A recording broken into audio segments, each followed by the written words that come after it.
80 और 90 के दशक में यूपी और बिहार की राजनीति में बड़े बदलाव हो रहे थे। राजनीति बहुत बड़े बदलाव की ओर बढ़ रही थी। यही वो दौर था जब इन राज्यों में क्षेत्रीय दलों की साख बढ़ी तो अपराध का राजनीतिकरण भी शुरू हो गया, जिसकी अगर पहली उपज मुख्तार को माने तो दूसरे नंबर पर जो नाम है वो नाम है अतीक अहमद का।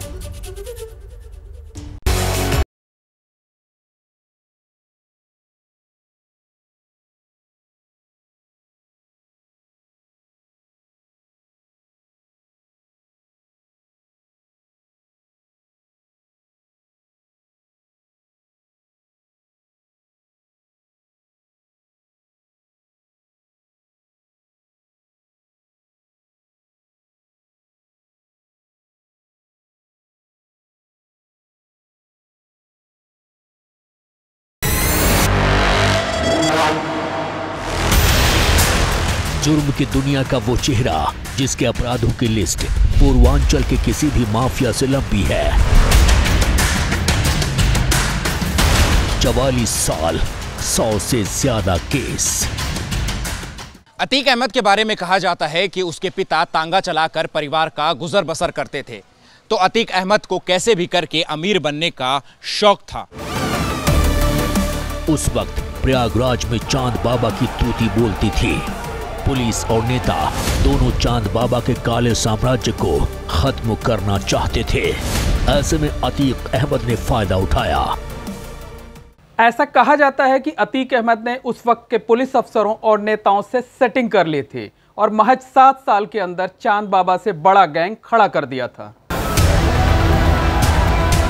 वक्त के साथ अतीक गैंग बढ़ता गया।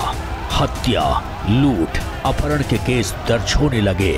नतीजा सहयोग करने वाले पुलिसकर्मी भी अतीक की गिरफ्तारी के लिए तलाश में जुट गए। गिरफ्तारी हुई भी, लेकिन तब तक अतीक अहमद का आपराधिक कद इतना बढ़ चुका था कि उसे जेल से छुड़ाने के लिए दिल्ली से फोन आया। ये फोन किसका था, साफ तौर पर कोई जानकारी नहीं है, लेकिन इतना बता देते हैं कि उस वक्त यूपी में वीर बहादुर सिंह की सरकार थी, जबकि दिल्ली में कांग्रेस की सरकार। राजनीति में अतीक अहमद के रसूख की ये महज एक झलकी थी, लेकिन सही मायनों में अतीक अहमद की राजनीति में एंट्री साल 1989 में हुई। 1989 में अतीक अहमद ने निर्दलीय उम्मीदवार के रूप में विधानसभा चुनाव लड़ा। सामने चांद बाबा थे, लेकिन कामयाबी अतीक अहमद को मिली। इसी के साथ अतीक अहमद गैंगस्टर से नेता बन गया। इलाहाबाद के पश्चिमी हिस्से में अतीक अहमद का रसूख इतना था। अतीक अहमद ने 1991 की राम मंदिर लहर में निर्दलीय उम्मीदवार के रूप में जीत दर्ज की। 1993 में हुए विधानसभा चुनाव में भी अतीक अहमद को जीत मिली। 1996 में अतीक अहमद ने समाजवादी पार्टी के टिकट पर जीत दर्ज की। 2002 में अतीक अहमद ने अपना दल के टिकट पर चुनाव जीता। अपराध की दुनिया से राजनीति में एंट्री करने वाले अतीक अहमद का रसूख ऐसा था कि विधानसभा का पहला चुनाव लड़ने के दौरान ही उसके और चांद बाबा के बीच गैंगवार हुआ। इस गैंगवार में चांद बाबा मौत के घाट उतार दिया गया, लेकिन अतीक अहमद कानूनी कार्रवाई से बच गया। 1995 में लखनऊ के चर्चित गेस्ट हाउस कांड में भी अतीक अहमद का नाम मुख्य आरोपियों की लिस्ट में शामिल था। दरअसल अतीक अहमद को बदलते वक्त के साथ अलग अलग राजनीतिक दलों का संरक्षण मिलता रहा। अतीक अहमद कभी सोनेलाल पटेल की अपना दल तो कभी समाजवादी पार्टी के साथ अपनी राजनीति को आकार देता रहा। 2004 में अतीक अहमद पहली बार इलाहाबाद की फूलपुर सीट से चुनाव जीतकर सांसद बना। तब समाजवादी पार्टी ने अतीक अहमद को टिकट दिया था। हालांकि साल 2007 में बीएसपी की सरकार बनी तो अतीक अहमद के बुरे दिन शुरू हो गए। पुलिस ने अतीक अहमद को मोस्ट वांटेड घोषित कर दिया तो समाजवादी पार्टी ने अतीक अहमद को पार्टी से बाहर का रास्ता दिखा दिया। असल में 2004 में अतीक अहमद ने फूलपुर से सांसद का चुनाव लड़ा और वो जीता, तो उसे विधायक के पद से इस्तीफा देना पड़ा। ऐसे में इलाहाबाद पश्चिमी सीट पर उपचुनाव हुआ। उपचुनाव में अतीक ने अपने भाई अशरफ को उम्मीदवार बनाया। लेकिन जीत बीएसपी उम्मीदवार राजू पाल को मिली। राजू पाल की जीत को इलाहाबाद के पश्चिमी हिस्से में अतीक अहमद के दबदबे के खात्मे की तरह देखा गया। लेकिन फिर 25 जनवरी 2005 को राजू पाल की हत्या हो गई और इस हत्या में अतीक अहमद और उसके भाई अशरफ का नाम आया। इस सनसनीखेज हत्याकांड ने यूपी की सियासत में भूचाल ला दिया। दिन दहाड़े विधायक राजू पाल की हत्या से पूरा इलाका सन्न था। बीएसपी के निशाने पर अतीक अहमद आ गए थे और जब साल 2007 में बीएसपी की सरकार बनी तो अतीक अहमद का नाम मोस्ट वांटेड की लिस्ट में सबसे ऊपर था।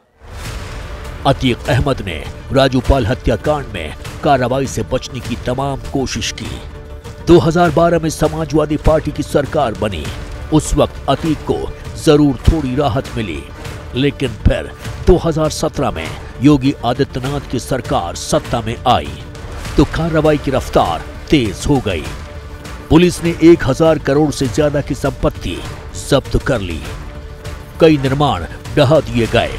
अतीक पर दर्ज तमाम मामलों में सुनवाई तेज हो गई और इसी बीच 24 फरवरी 2023 को उमेश पाल हत्याकांड ने अतीक अहमद के अंत की पटकथा तैयार कर दी। अतीक अहमद भी इसी तरीके से राजनीति में एंटर किया और उसको भी भारी सफलता हासिल हुई। पार्लियामेंट तक पहुंचा और उसने भी राजनीतिक रसूख का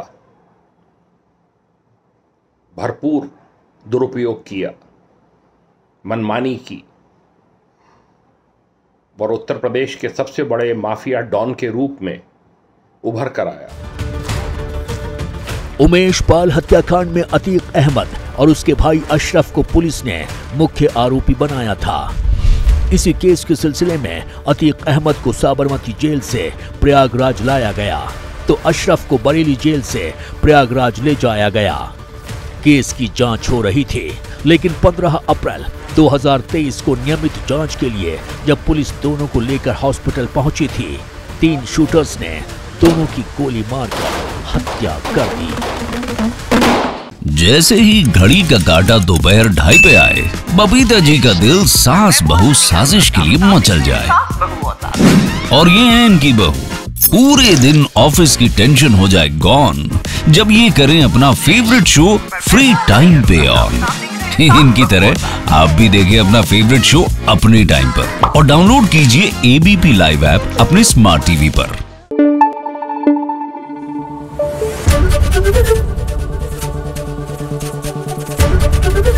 एबीपी न्यूज आपको रखे आगे।